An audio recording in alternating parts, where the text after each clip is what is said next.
बिस्मिल्लाहिर्रहमानिर्रहीम। अस्सलाम वालेकुम डियर स्टूडेंट्स एंड व्यूअर्स। आज की इस वीडियो में हम वर्डप्रेस की एक्सरसाइज नंबर 4 सॉल्व करने की कोशिश करेंगे जो कि बैच 1 से रिलेटेड है। इस एक्सरसाइज की ड्यू डेट 5 मई 2020 है। उसके टोटल मार्क्स 10 हैं। तो before going into the detail of problem statement and related task, आप लोगों से छोटी सी गुजारिश है कि मेरे चैनल को सब्सक्राइब कर लें और न सिर्फ बेल आइकन के बटन को हिट करें बल्कि ऑल के ऑप्शंस को भी सिलेक्ट कर लें ताकि आप मेरे अंदर आने वाली वीडियोस का नोटिफिकेशन ऑन टाइम वसूल कर सकें। Thanks for your watching, thanks for your support.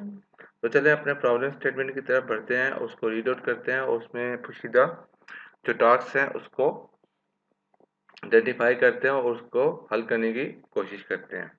Problem statement क्या है हमारे पास? Install the speed optimization plug W3 total cache for your WordPress website. कह रहे हैं जो हमारी वर्डप्रेस वेबसाइट है उसके लिए हमने W3 टोटल कैचे एक प्लग इन है उसको हमने इंस्टॉल करना है जो कि स्पीड ऑप्टिमाइजेशन के लिए इस्तेमाल होता है। Before installing this plugin kindly check the speed of your website using gtmetrics.com। कह रहे हैं इस प्लग को इंस्टॉल करने से पहले आप gtmetrics.com पर जाकर अपनी वेबसाइट की स्पीड को चेक करें।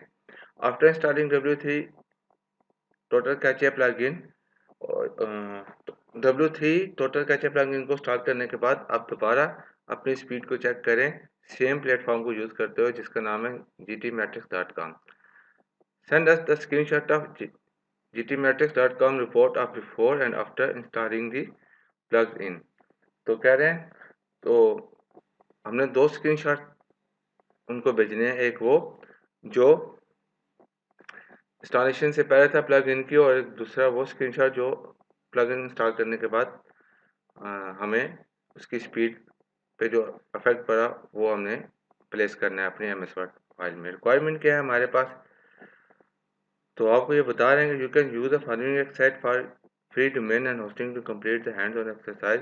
ये आपके पास 5 वेबसाइट्स हैं और एक लोकल होस्ट है। किसी एक को भी यूज़ करते हुए आप अपनी वेबसाइट बना सकते हैं। अगर आपके पास कोई वेबसाइट एग्जिस्टिंग है तो आप उसको भी यूज़ करके अपने इस एक्सरसाइज को कंप्लीट कर सकते हैं। तो फिर दोबारा क्या कह रहे हैं? You are required to submit MS word file static doc और स्टैटिक डॉक एक्स।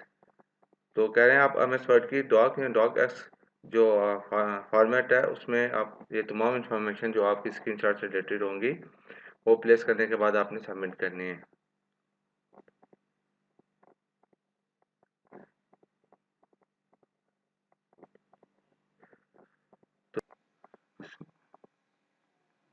इस वक्त मैं अपनी वेबसाइट के डैशबोर्ड सेक्शन में हूँ जहाँ से मैं अपनी तमाम वेबसाइट को अपडेट करता हूँ। पोस्ट डालनी हो, पेजेस बनाने हो या प्लग्स इन या पेजेस में किसी किस्म की भी कोई मैंने अमेंडमेंट करनी हो तो मैं अपने इस डैशबोर्ड को यूज़ करता हूँ। तो चलें मैं अपनी एक्सरसाइज के मुताबिक gtmetrics.com को ओपन करता हूँ। gtmetrics.com अपनी वेबसाइट का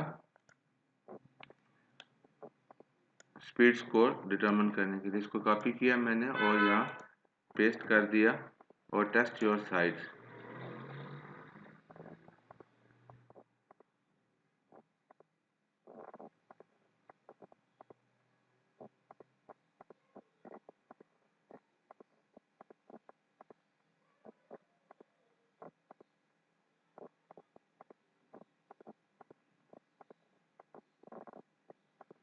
तो ये देखिए मेरा फुली लोडेड टाइम क्या आ गया 2.3 सेकेंड। यही हमने डिटरमिन करना था। इसका स्क्रीनशॉट लेना है तो मैं स्क्रीनशॉट ले लेता हूँ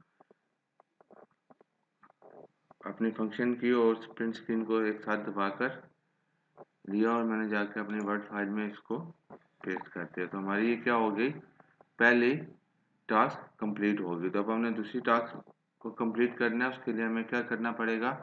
मुझे वापस डैशबोर्ड में जाना पड़ेगा। डैशबोर्ड में जाने के बाद प्लग्स इन में जाना पड़ेगा और प्लग्स इन में जाने के बाद ऐड न्यू पे मुझे क्लिक करना पड़ेगा। ऐड न्यू पे मैंने क्लिक किया तो यहाँ सर्च बार आ गई तो मैं यहाँ लिखूँगा। तो यहाँ देखें मेरे पास पहले से W3 टोटल कैचे, तो यहाँ से मैं W3 टोटल कैचे को मैंने सेलेक्ट किया तो ये मेरे पास W3 टोटल कैचे आ गया। इसको मैं इंस्टॉल करता हूँ।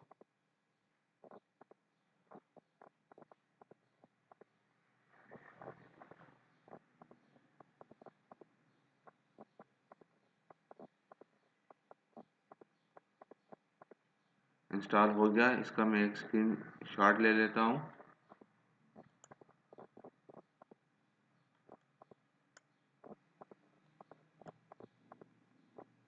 एक्टिवेट करने से पहले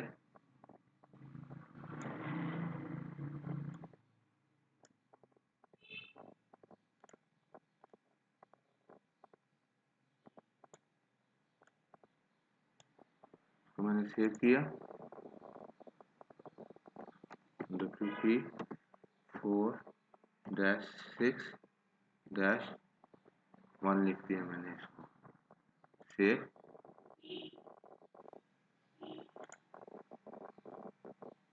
ये क्या, एक मिनट, यहाँ से मैंने इसको एक्टिवेट किया।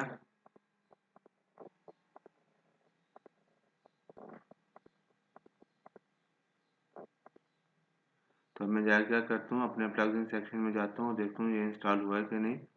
तो आप ये देखें मेरे पास ये इंस्टॉल हो चुका है। तो मैं इसका भी एक स्क्रीनशॉट लेता हूँ, इसको क्लिक कर लेता हूँ और इसका स्क्रीनशॉट लेता हूँ।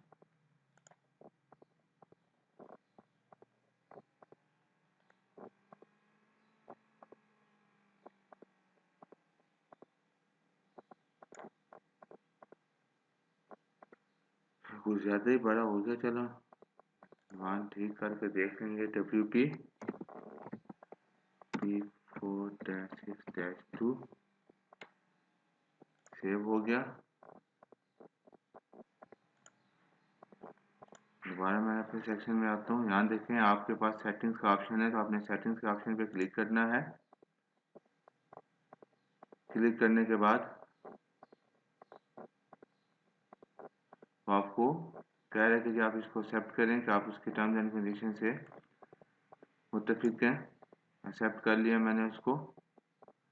अब हमने इसकी जनरल सेटिंग्स में दाखिल हो चुके हैं। हमने इसको क्या करना है, ये हमारे पास पहले से इनेबल है, हम इसको इनेबल करते हैं और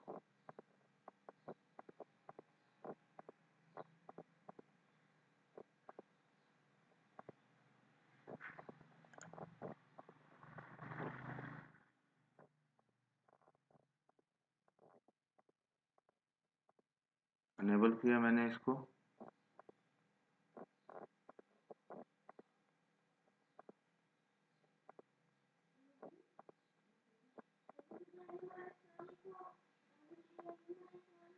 पेज कैचे है, इसको आप इनेबल कर दें। और डिस्क इन्हांस अगर करना चाहें तो आप मुख्तलिफ ऑप्शन यूज़ कर सकते हैं। तो बेहतर ये है कि आप इसी को रहने दें, डिस्क इन्हांस को। यहाँ से आप करें save settings.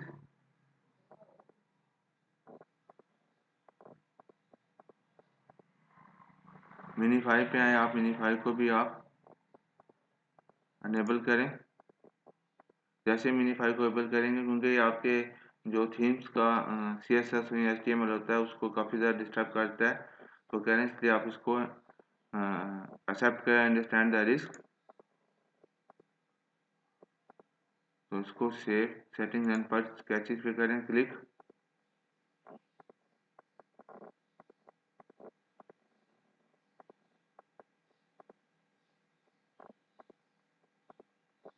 OP code cache हैं, देखते हैं। तो कह रहे हैं OP कोड नॉट अवेलेबल है। तो आप इसको एज इट इज़ रहने दें। ज़्यादा डाटा कैचे है, आप इसको भी इनेबल कर लें। ये क्या करता है कि जब आपके सर्वर पे बहुत ज़्यादा क्वेरीज हिट होती हैं तो ये आपके कैचे डाटाबेस का उसी कैचेस को यूज़ करते हुए आपको डाटा रिट्रीव करके फ़ौरन दिखाता है। और ये लेकिन अगर डाटाबेस बहुत बड़ा है तो फिर तो ठीक है, लेकिन अगर स्मॉल है तो फिर भी चलने दें। लेकिन मैं आपको बता रहा हूँ, इसको एज इट इज रिस्क ही रहने दें।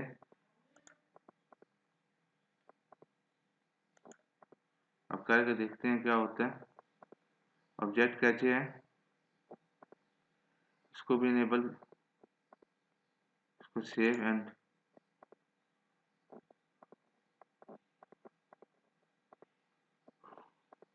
मिनीफाई भी हो गया। इसको भी सेव कर लें।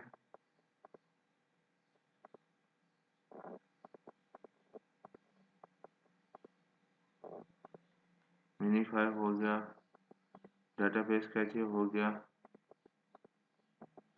इसको एक दफ़ा फिर कर लेते हैं।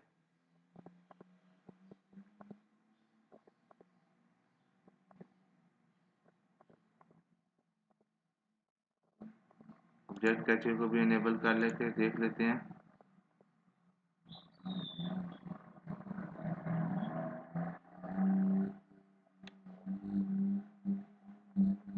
ब्राउज़र कैचे ऑलरेडी अनेबल है। CDN अगर आप यूज़ करें तो इनेबल कर लें, नहीं कर रहे तो फिर इसको रहने दें। इसके साथ मज़ीद छेड़छाड़ अच्छी नहीं, तो काफ़ी है। हमने काफ़ी चीज़ें हमने अनेबल कर दी, तो अब हम जाके अपनी क्या करते हैं, इसको रिफ्रेश करते हैं।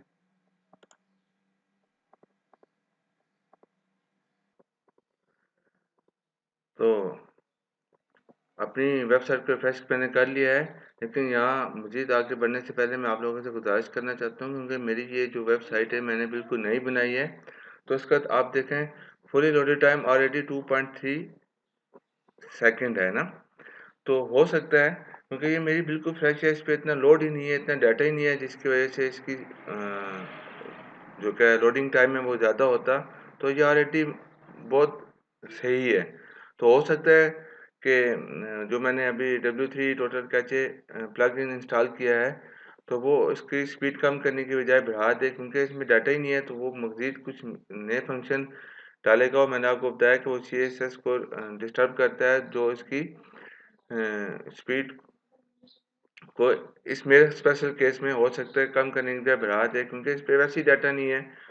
तो उन्होंने पहले वो जब हमने मिनीफाई का सेक्शन किया तो उन्होंने कहा था कि ये आप रिस्क को एक्सेप्ट करेंगे। तो हम रिस्क को एक्सेप्ट करते हैं और देखते हैं कि हमारी इस नई वेबसाइट का जो हमने प्लग इन किया है, अब उसकी स्पीड पे क्या असर पड़ता है। मैंने इसको रिफ्रेश किया। रिफ्रेश करने से पहले मैंने जी मैट्रिक्स में गया, GT मैट्रिक्स,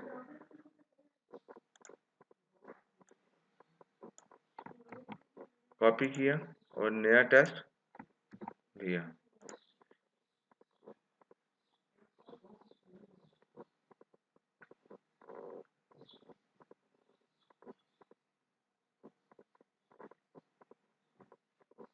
देखते हैं क्या रिजल्ट आता है, क्योंकि मेरी तो स्पीड लोडिंग टाइम वैसे ही बहुत अच्छा था, क्योंकि बिल्कुल नई वेबसाइट थी।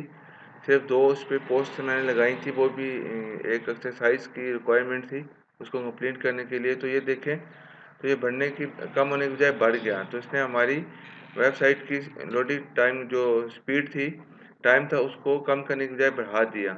तो ये घबराने की ज़रूरत नहीं है, क्योंकि मैंने आपको पहले ही बताया कि मेरी बिल्कुल न्यू फ्रेश वेबसाइट है। अगर आप कुछ इस पे पुरानी वेबसाइट लेना जिसमें कुछ ज़्यादा डाटा हो, तो फिर आप इसको इंस्टॉल करेंगे तो ये डेफिनेटली आपकी जो वेबसाइट की टाइम है लोड होने का, उसको रिड्यूस करेगा। तो उम्मीद करता हूँ आपको ये पसंद आई होगी वीडियो। कोई क्वेश्चन या क्वेरी है तो आप कमेंट सेक्शन में मुझसे पूछ सकते हैं। और लाइक करें, शेयर करें और कमेंट सेक्शन में अपनी कीमती राय को जरूर रखें। Thanks for your watching. अस्सलाम वालेकुम।